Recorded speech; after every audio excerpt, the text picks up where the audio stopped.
Sometime in July, if you can excuse the ambiguity, the Teen Titans were created. Now, someone really awesome out there knows exactly what day The Brave and the Bold Volume 1, number 54 was released, but the internet doesn't seem to know, so I don't seem to know. Anyway, we'll be delving into the history of the Teen Titans on this episode of This Day in Cosplay History.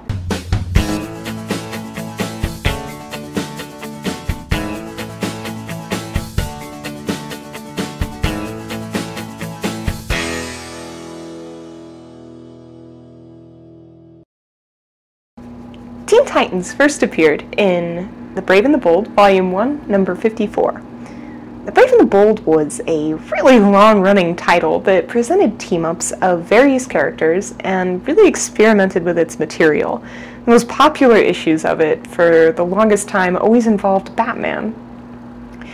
So in having this long-running, changing team-up title, it makes a lot of sense that at some point a team-up would stick, and that's what happened with the Teen Titans. Appearing together in The Brave and the Bold, number 54, were Kid Flash, Aqualad, and Robin. The story itself isn't very juicy. The material is really a great example, though, of its time and audience then. But there's some major conflict to a town they're called to, where the youth and adult populations aren't getting along anymore, something silly about a clubhouse, and surprise, a villain appears called Mr. Twister, and they have to battle it out.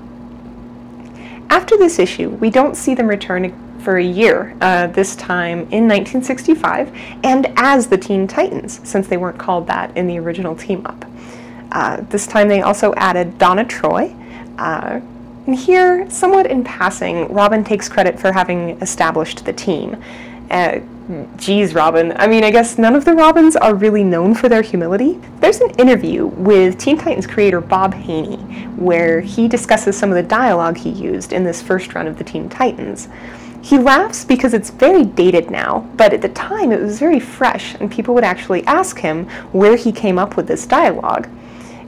Turns out that it was his barber. He would talk with his barber while getting a haircut, and his barber had all of this really fresh slang and all these terms that were very hip. So yeah, it's kind of funny that if you go back and you read these comics, you can know that the dialogue came from a barber in Woodstock, New York. So this first run lasted from 1966 to 1973. It was then picked up again in the 1980s with Marv Wolfman and George Perez at the helm. George Perez is just a wonderful person. If you ever get the chance to meet him at a con or something, don't miss out. He's such a guy. I mean, if you're dressed as one of the characters that he created, he might ask to take his picture with you. I mean, that's just the guy he is. So don't ever miss a chance to meet George Perez. But anyway, this is where we see the introduction of a team a lot of people came to know and love, with Starfire, Cyborg, Raven, and Beast Boy added into the mix. Now, I don't even want to try to get into listing all of the different characters who have served as Titans, especially when you get into spin-off teams like Teen Titans East and Teen Titans West. But the Bat family is pretty heavy in the mix, a lot of representation from them. Common things creators like to focus on when getting to retell these tales of the Teen Titans are the origin stories of Cyborg, Raven, and Starfire. I think these get retold because they are native to the Teen Titans. These are the Teen Titans stories, these origins. These characters first appeared in the Teen Titans, so it's very close to the bone. Other storylines often include villains like Deathstroke, he's a recurring one, and Trigon, Raven's father. It's fun to note that the Judas Contract storyline, which was made into an animated movie released this year, was actually first told in 1984. Now, the animated series first hit in 2003. The animated show was wonderful, and it did some things that were really true to the comics. It ran for 3 years, but somehow managed to have 5 seasons. I don't know how that works. And back then, I really identified with Raven, though that's completely switched for me now. These days, especially since her time in Red Hood and the Outlaws, Starfire is my girl, and absolutely on my list of future cosplays. My friend Blair of Kamugi Cosplay rocks as Starfire, and I love living vicariously through her cosplay. And this is her with a group of people, actually, that worked really hard on putting together a wonderful team up of Teen Titans animated show cosplay. Then after it was canceled, these characters got to see some screen time again on Young Justice. I don't really want to talk about Teen Titans Go. Yeah, it exists. It's not for me, but it is on track to outlast the Teen Titans show that I adored so much.